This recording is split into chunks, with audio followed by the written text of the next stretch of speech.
Hi, and welcome to my playthrough of 𝐏𝐻𝐿. 𝐏𝐻𝐿 is a horror visual novel about a group of not-so-good friends in a not-so-good town. I have read this visual novel before, but it's such a classic that I wanted to read it on my channel. So, if you've also read it, then please don't try to spoil anything in the comments. And, well, if you haven't read it, then you're in for a ride. Alright, without further ado, let's get to it.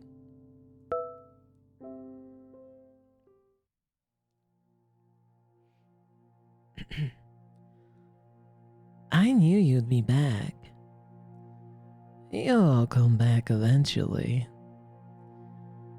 Why do you try to run away in the first place? It doesn't matter. Even though you're here, you're going to try and run again. Just stop. Because just like this town, you're only moving in circles.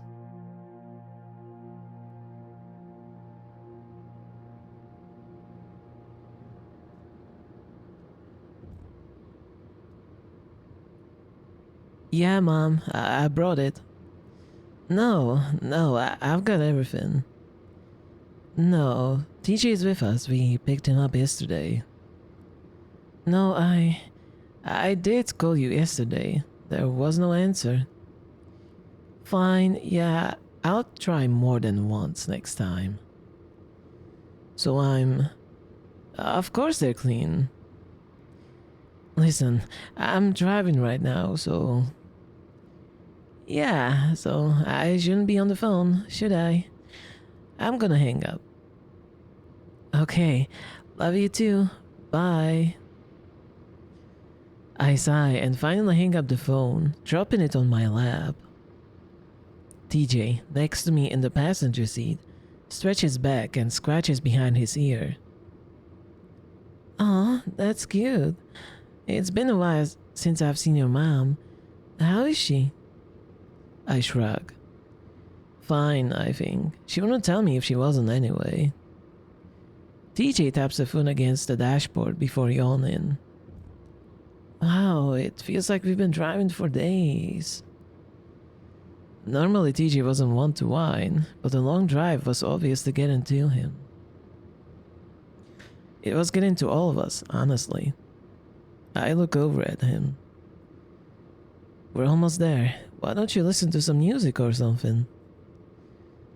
My phone's been dead for the past 2 hours. I didn't know it would take us 8 hours to get there. I sigh. Whatever that dig was purposeful or not, I still feel a little embarrassed. I'll admit, I got lost for a few hours. Route 93 is hard to find, even with the GPS. It's no wonder that 𝐏𝐻𝐿's in the state that it's in. You should have brought a book. Those don't run out of batteries. I look up into the rearview mirror and see Jenna hold up a hefty book titled Cognition. TJ sighs. All of my books are on my phone. Why don't you listen to the radio? TJ starts to reach for the dial. Don't bother. All we get out here are hick stations. I have some music on my phone though. Do you have an aux cable, Chase? In this clunker? No, but like I said, we're almost there. Just having the three of us here is a little awkward. Unbalanced. I wonder if completing our little group will bring back that old chemistry. Thinking about seeing Carl, Flynn, and Leo again makes my heart skip a beat. Take exit 127 onto Flint Road. I jerk back to the present and press on the brakes as I swerve onto the exit ramp. Whoa. Sorry. Chase, come on, pay attention. TJ adds a little giggle to lighten the chastisement, but my face gets hot anyway. Hey, me and Gina went 3 hours out of our way to pick you up from CCU. You could have taken the bus. No, I'm grateful. I'd rather just not. I'd just rather this not be the place I die. We continued down Flint Road for about 15 minutes in silence, while I avoid the ever-increasing number of potholes in the road. I think we are a little nervous now as we get closer to our destination. Unsurprisingly, there isn't another car in sight. You guys excited? I look in my review mirror again and see that Jenna has put down her book, staring out the window. I actually haven't given a whole lot of thought as to how I feel about the whole thing. Yeah, we are very excited. It will be great to see everyone again. It's been way too long. I meant Echo. Are you excited to go back? Oh. I didn't really know how to answer that. Is excited the right word? It's sure as hell stressful. As long as we can go for a hike. I don't want to be sitting around in a motel all day. Well, it beats having a heat stroke in the desert. Are you seriously hiking the trail? Oh, come on, it will be fun. At least I know Chase will come. TJ smiles at me, raising his brows. It's too hard to say no to such an eager face, at least right now. Yeah, of course.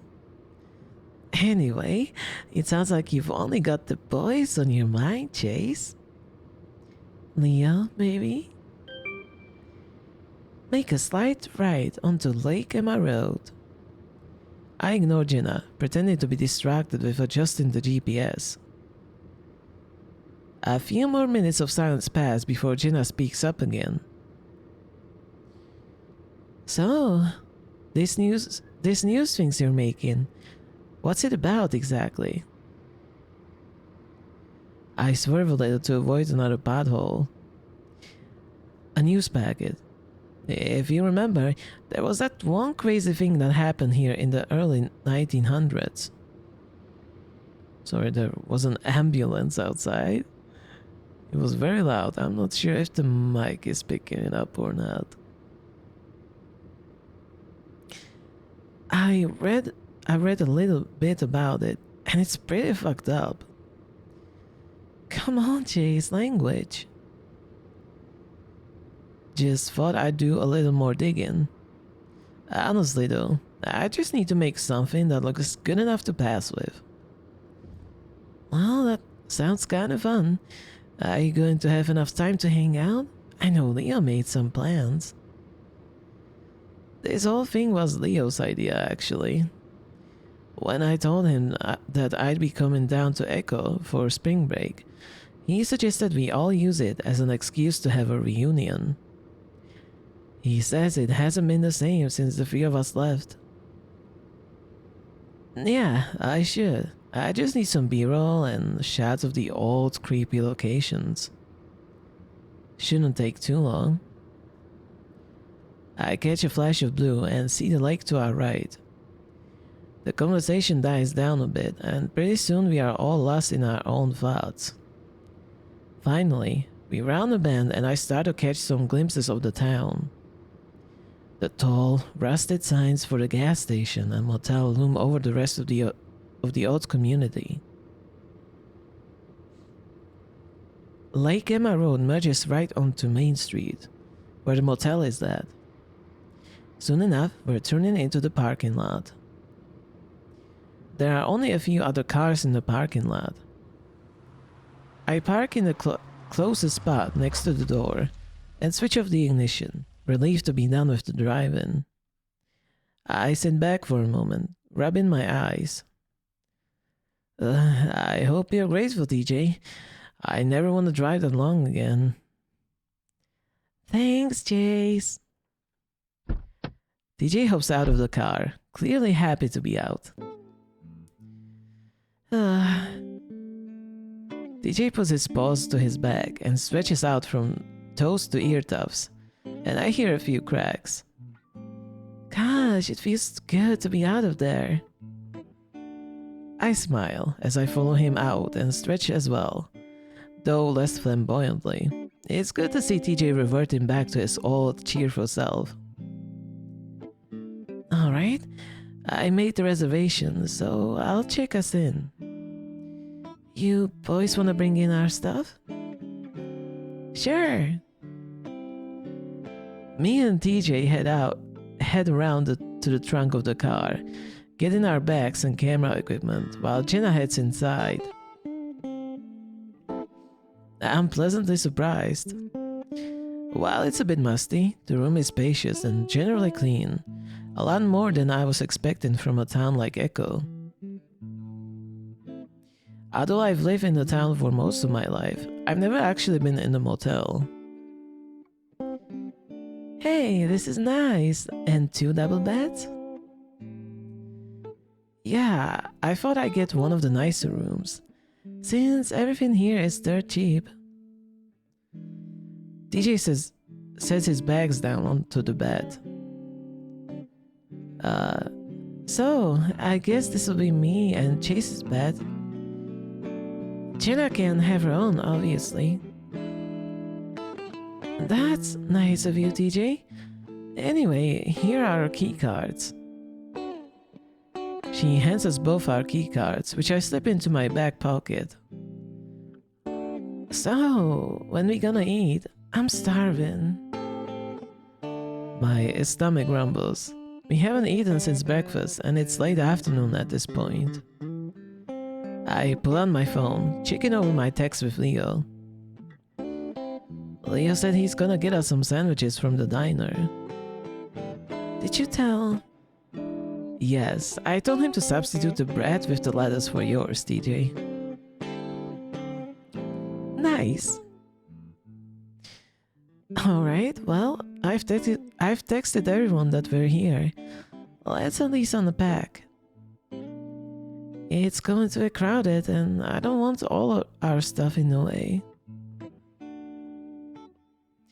Half an hour later, we've got all of our stuff back away in the motor drawers. Now, I'm sitting on the bed, toying with my camera equipment while TJ watches TV and Jenna organizes her schoolwork.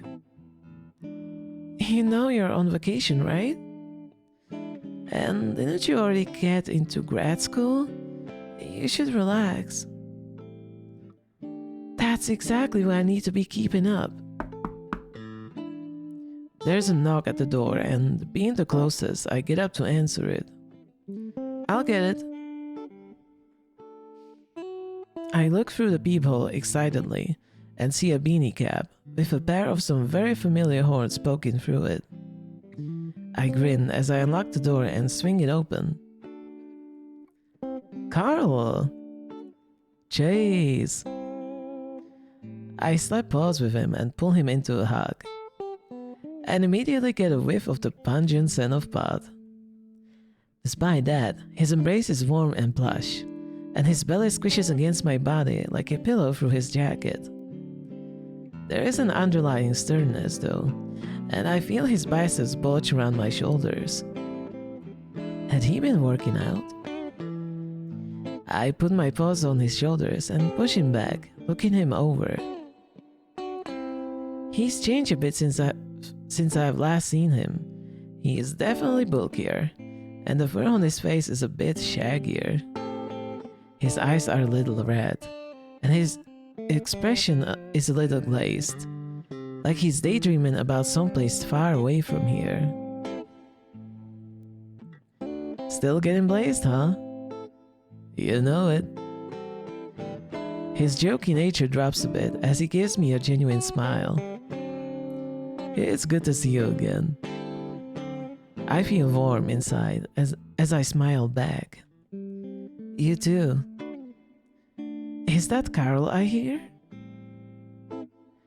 Carl and I step back into the room, the ram remaining slouch as we do. Hey, Jenna.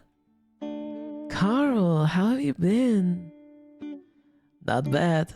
Just living life like I'm a bee. Okay, there's a lot of sirens outside, and that's very... God, thank you. Alright, they are gone now. I'm not sure if the mic is picking it up, but that's a bit awkward. There's been a lot of sirens when I'm recording. Anyway. Sorry about that. It sounds like he's starting to sing the lyrics to a song, but he trails off as we all look at him expectantly. He just smiles back. Huh? Hey, is that DJ? Hi! Though he's smiling happily, DJ is outright crinkling his nose. Still up to your old habits, huh? Carl shrugs. I'm starting to remember that it's something he does a lot. It's his answer to almost everything. It gets quiet for a moment, then I clamp my paws together. So, what have you been up to, Carl? You're not online that often. Carl shrugs. Oh, you know, just hanging out. Must be kinda boring, considering its echo. Not going outside helps. You been able to find a job? I know they closed the old corner market you used to work at. Yeah, been kinda hard since pretty much everything's closing around here. On top of that, I still don't have a car that can get me to Peyton. Ooh, that's right. You crashed the one your parents got you. TJ's grinning sympathetically, but Carl hunches further into himself, looking sulky. Man, don't kill my vibe. What about school? Been thinking about going back? Not really. Maybe. Carl's starting to lose that faraway look as he narrows his eyes. You should. You went for what? A semester? That's not really enough time to tell if you're really cut out for college. Classes get easier to handle once you get used to it. Yeah, well, it wasn't exactly the schoolwork that was the problem. You could try smoking less weed. That might help. What? Is this... Was I set up for an intervention or something? Carl looks over at me, as if asking for help. Hey, don't look at me. I had to deal with them for the past 10 hours. Yeah, guess I just forgot how naggy they can be. That's because we care about you, Carl. Anyway, I'm pretty sure Chase has been missing you ever since you left school. Carl and I were in the same class throughout school. As a result, we entered college together. We even roomed together for that one semester, which was a lot of fun. Of course, I had missed him. Carl seems pretty eager to get off the topic though. Speaking of school, didn't you get accepted into Western, Jenna? Yeah, going into experimental psych. I start in the fall. That's pretty cool. Congrats. Carl turns back to me. And you're into journalism, right? He looks over the equipment, looking confused. What's all this? Oh, yeah. One of the reasons why I'm out here. I'm doing a new segment on Echo. Sounds like the feel-good movie of the year, Chase. That's what you get out of the feel-good town of the century, Carl. Yeah. Carl scratches his muzzle before turning to TJ. And you're doing what again? Sport something. Bible Olympics?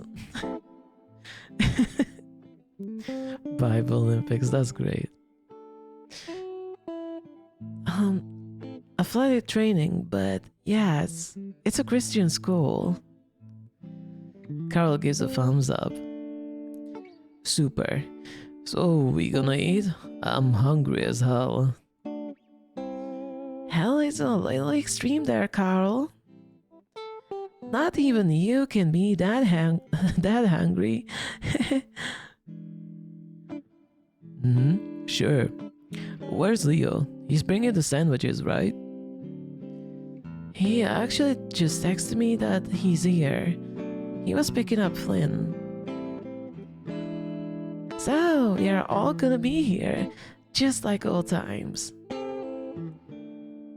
TJ almost looks like that little kid Lynx again, his ears twitching around with excitement. Ooh, there they are.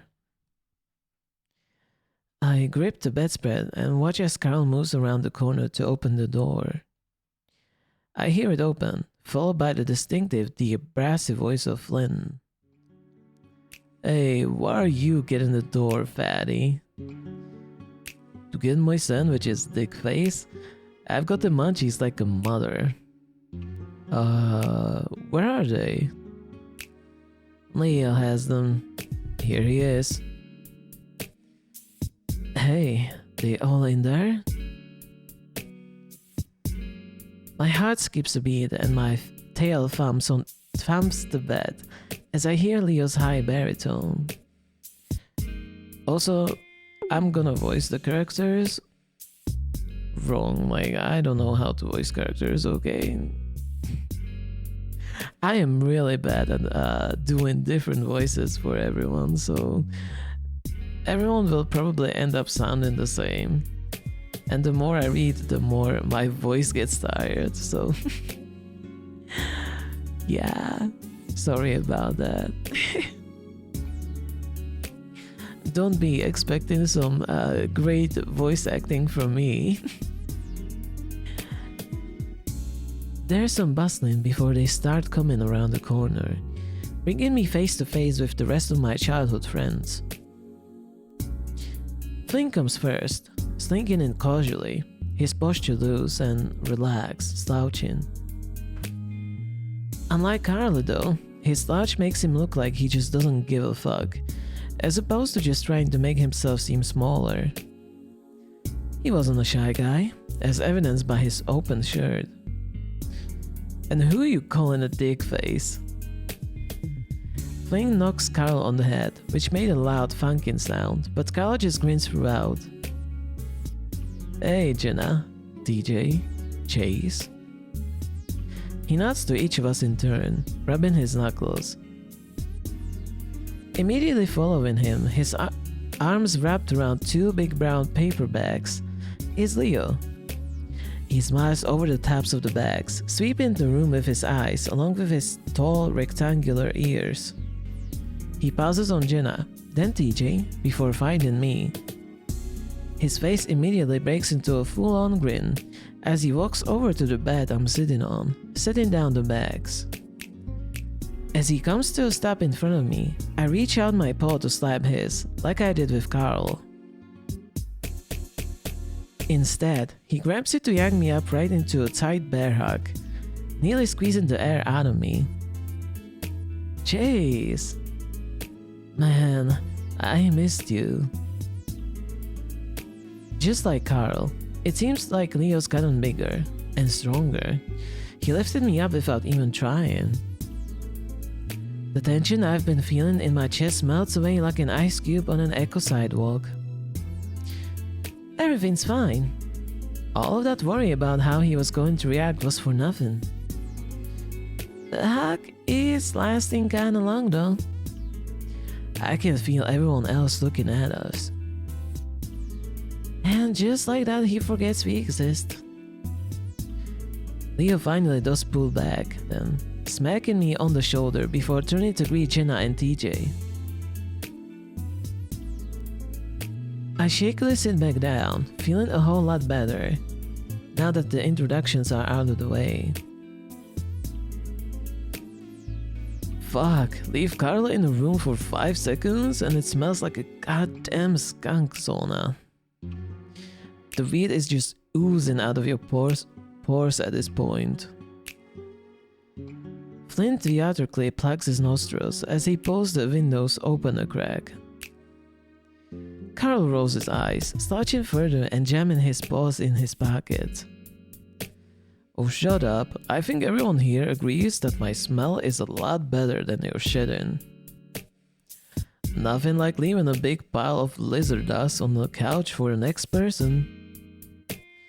And by the way, dude, that skunk comment was speciesist.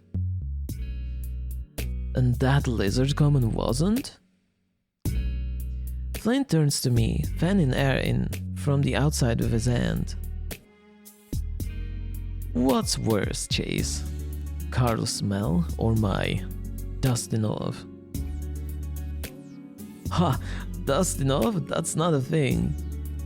Try saying white flakes that chip off of me with every step I take. Except when I scratch my ass, then it's like a fucking blizzard of dead skin. And some of it might land in your mouth. That's what you should call it. Hey, verbals do it too. It's just less noticeable. Either way, it's hot in here. Aren't you cold-blooded? Someone turned down the goddamn thermostat.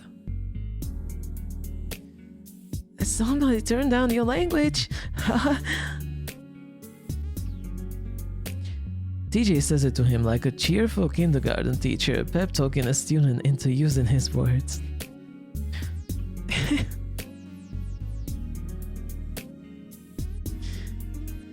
They stare at each other for about 5 seconds, Flint's expression like a stone, while TJ slowly loses his smile.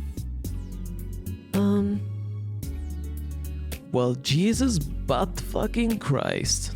I'll be sure to watch that. Flynn! TJ actually looks pretty upset, but Flynn just reaches out and yanks him into a chokehold, the much shorter lengths easily dwarfed by the lizard. Ah, shut up, you priss. I'm just kidding. TJ half-heartedly fights the hold. I guess TJ thought he'd get some respect, now that we are all adults. Hey, ow. You still said it.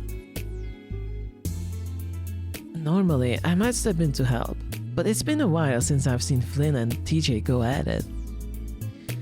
It's just too funny to stop.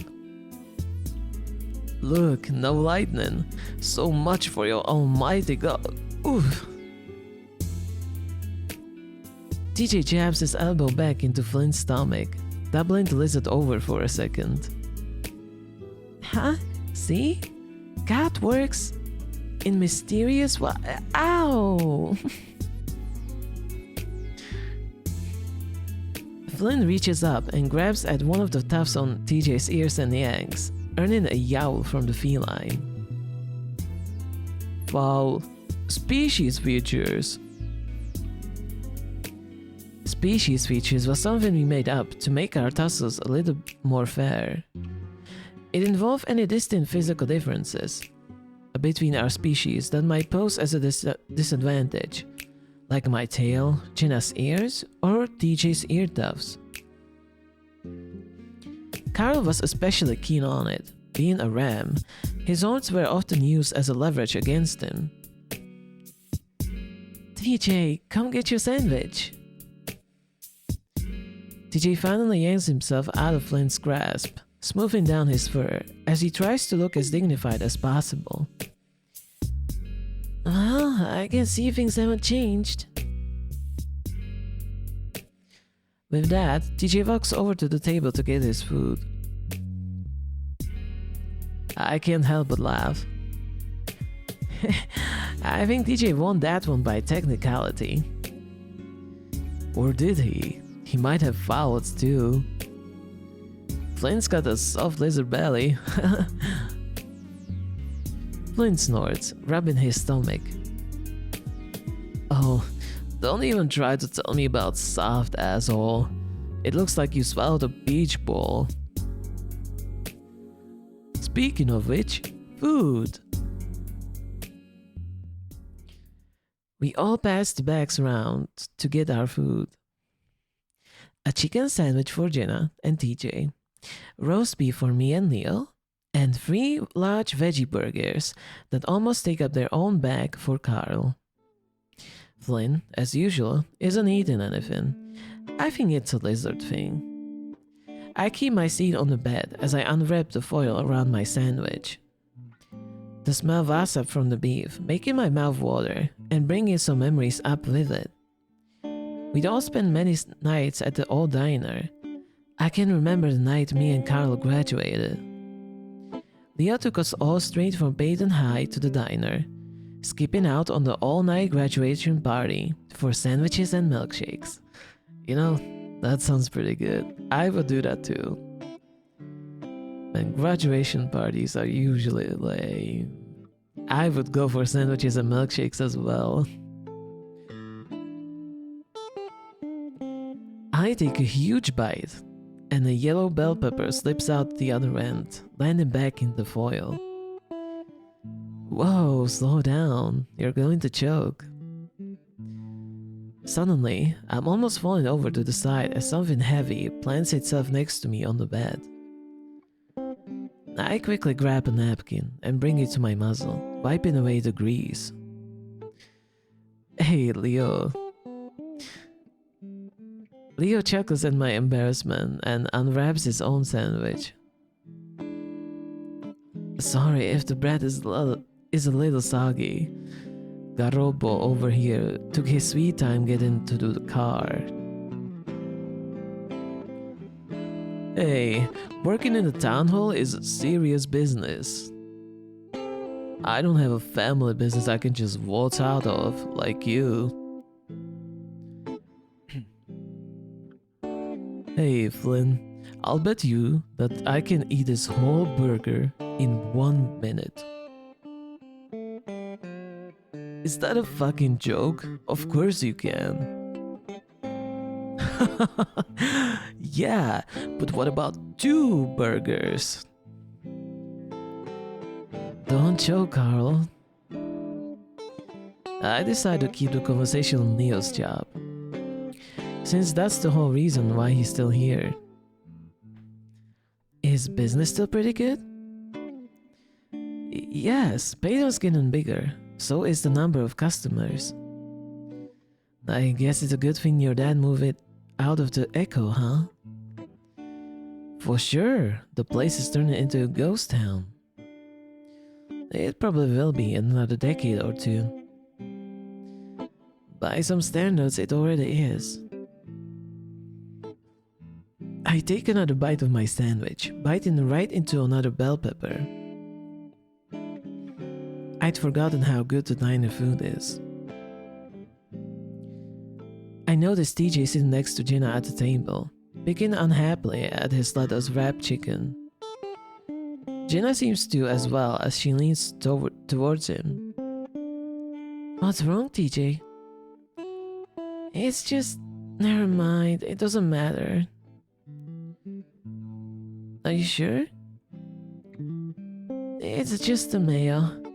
I forget they put it on everything here.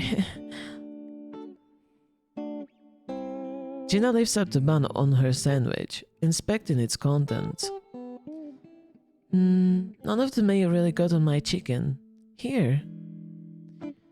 No, you don't have... Jenna picks up TJ's sandwich and swaps it out his grilled chicken. She rips off the layer of mayo-tainted lettuce from his lettuce bun before swapping her chicken in. There, how's that? Thanks. It's then that TJ looks up and sees Leo and I staring at him. I see his ears flatten in embarrassment. What? Nothing, TJ, nothing. So, are your parents still letting you live in the house here in Echo? Yes, we actually tried to sell it last year, but of course no one bought. I think 2 people came to look, but took off once they saw the town. Anyway, my parents are living in Peyton, in a house twice as big as the old one. Well, it must be pretty cool living in your own house. My parents aren't constantly breathing down my neck, so that's, nice. Leo's already finished his first sandwich, and now he's unwrapping the second. He sure could eat a lot. How many people are still here anyway? In the town, I mean. Leo takes another bite, and I hear the crunch of the peppers through his muzzle. He chews thoughtfully for a moment before swallowing. Not too sure. Of course I know almost everyone here, but most don't actually live here anymore. Most everyone's turned their old house into a sort of vacation home now. Really? Why? I can't imagine anyone coming here for a vacation. Unless your hobbies are meth or dying of heat stroke. Well, they've all got their old houses here, and it's cheap to build. And the town is actually trying to turn that old lake into a recreational thing. 𝐏𝐴𝐚𝐿? Yeah, they're putting in docks and stuff. Huh. 𝐏𝐴𝐚𝐿 is the old reservoir, just a few minutes outside of town. As kids, we used to play around there all the time. It was generally an ugly place. Dead fish on the banks, a terrible smell, and mosquitoes everywhere. Then again, it could have changed since then. I haven't been there in 12 years now. None of us have. Thinking about the lake is making my stomach tighten again, forcing away my appetite in the process. It's been so long at this point. I need to learn to get over things. Actually, that reminds me. The others are pretty deep in their own conversations, but I lower my voice anyway, leaning into Leo. Hey, Leo. Leo turns to me. He had been in the middle of a massive bite, and now he has a bell pepper half hanging out of his muzzle. That throws my train of thought for a second. Oh yeah. So I wanted to get some shots of the lake for my project. Leo ducks his head to pull out the pepper from his muzzle, only to shove it back in a second later. He chews for a while, but his ears are still tipped towards me, so I go on. It's kind of important to Echo's history. Anyway, you told me that on Monday everyone's free during lunch. I can tell by the set of Leo's ears that he knows where I'm going, and he's not too into the idea. I quickly go on. Of course we don't have to, but it's been a long time, and if the town is making it look better, it could be fun. Listen, Chase. I feel my face burn a little under the fur.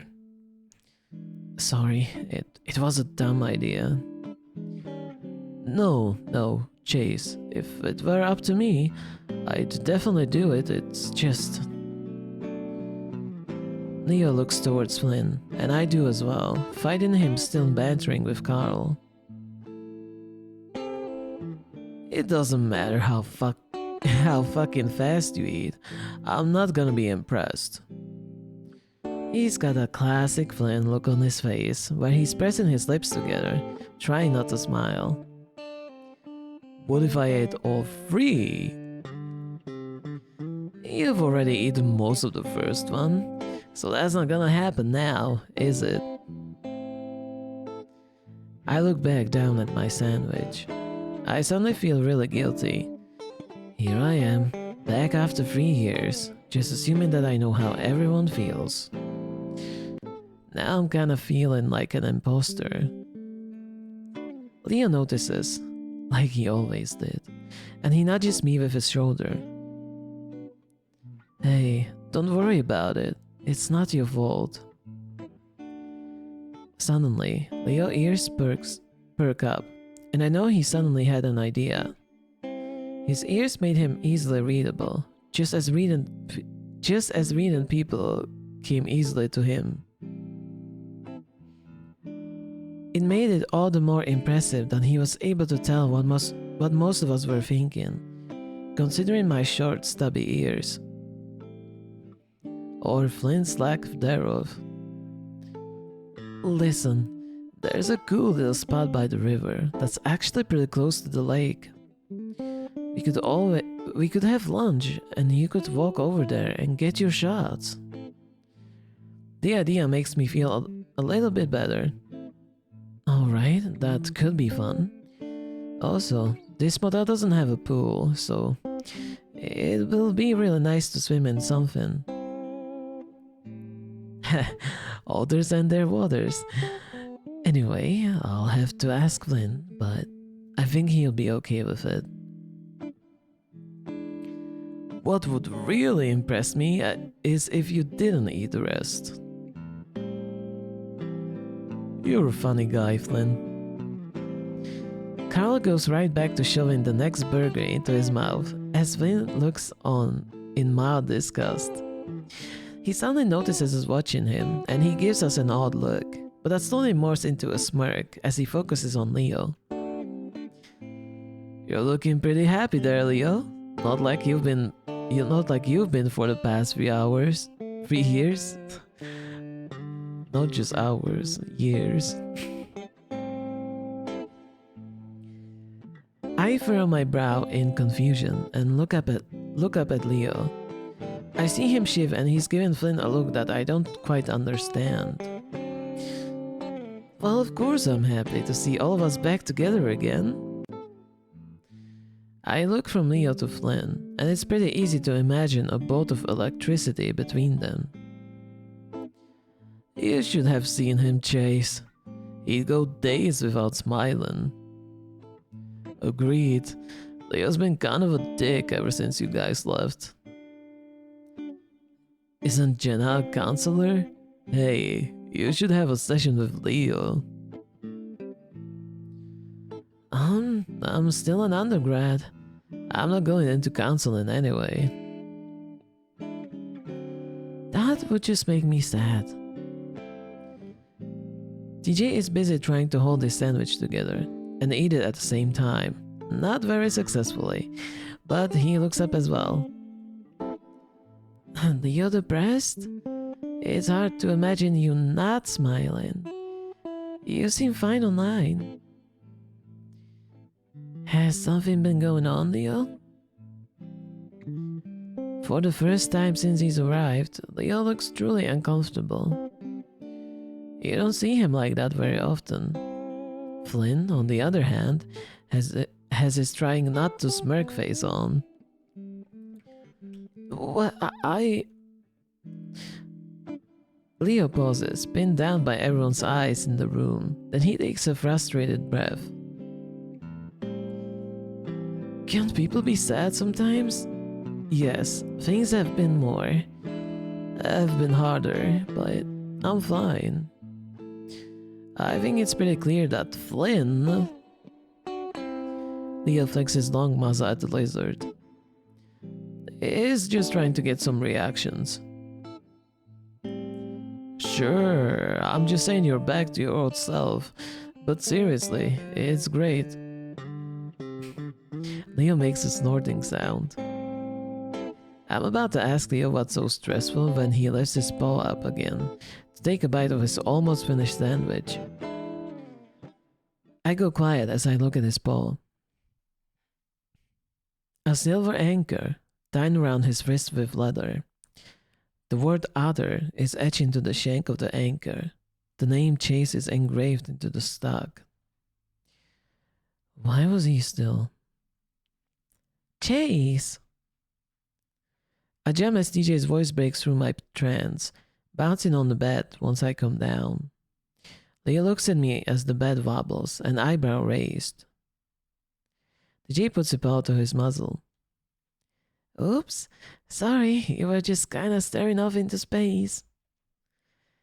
Yeah, just thinking about stuff.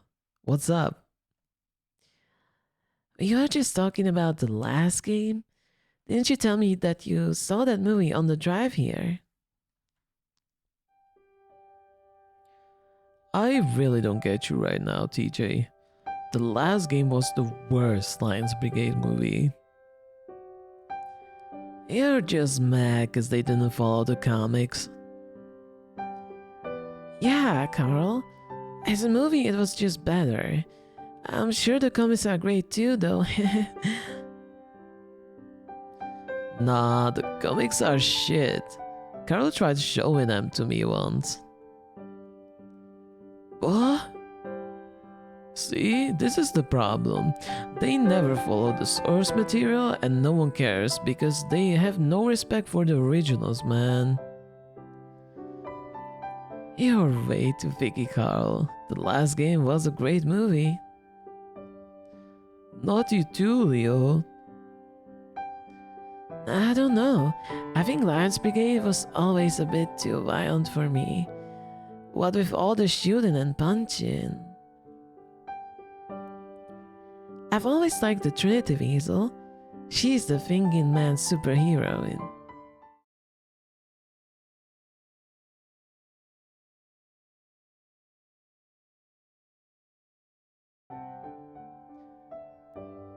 Carl waves his paw dismissively.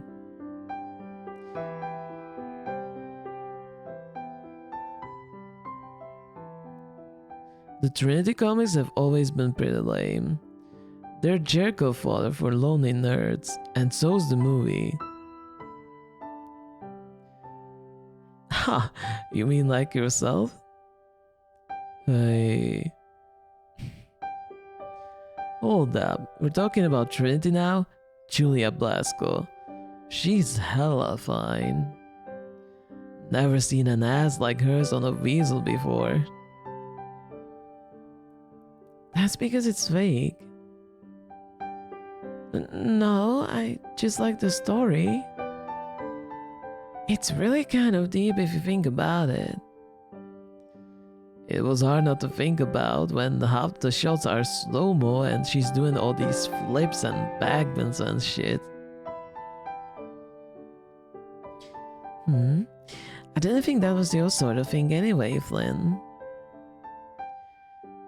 Flynn doesn't have time to retort before Jenna shifts her attention, seemingly coming to TJ's defense.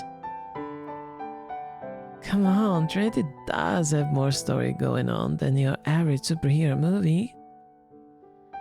I think it's great that you like her character overall, the meatheads. Yeah, they just stuck in all the boob shots to reel in the dummies. Of course, that's easy for someone like you to say. Besides, I see what's going on here. Maybe you should watch Luce Lobo, TJ. He's shirtless the whole time. TJ's ears go flat. Tubbs pointed at the ground. I'd better stop it with all the saucy talk. The only way this could get any more awkward is if you got sprung. We all groan in unison, but TJ shoots right back. And knowing you, that's exactly what you want to happen, isn't it, Flynn?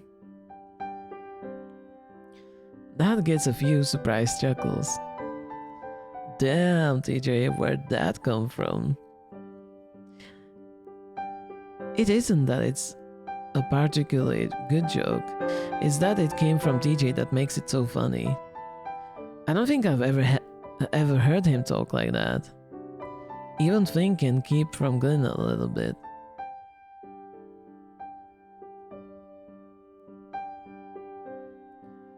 We talk late into the afternoon. At this point, all my worries have disappeared, leaving a happy, warm feeling in its place. It seems silly that I've been so nervous earlier. In fact, I'm starting to look forward to the rest of the week. Alright, alright. Leo steps forward, indicating that we should all shut up. Now, we all need to remember that Chase is here to do his school project, so that comes first. But I did make a few other plans for things that we can do on his off time. I'm pretty sure all of us know that we're going to Southwest Adventures tomorrow, so I'll pick these two up. He jerks his head towards Finn and Carl. Then swing by the motel to get you guys at 9, alright? Sounds good. Then I was thinking about doing some stuff in the Peyton towards the end of the week, but we'll make those plans later. In between those times, we should find time to hang out as well. Make the most of this. Leo looks down about done, but suddenly snaps his fingers as if remembering something. Oh yeah, Chase, I saw you had a camera. Think you could get a pic of us? It would be nice for all of us to have something that isn't camera phone quality. Oh, sure. I was just messing with the timer earlier. Should be able to get it to work. After a few minutes of me adjusting the tripod, and Leo adjusting everyone at the end of one of the beds, we managed to get into position. Alright, here goes. I set the timer and fast walked to the spot Leo saved for me.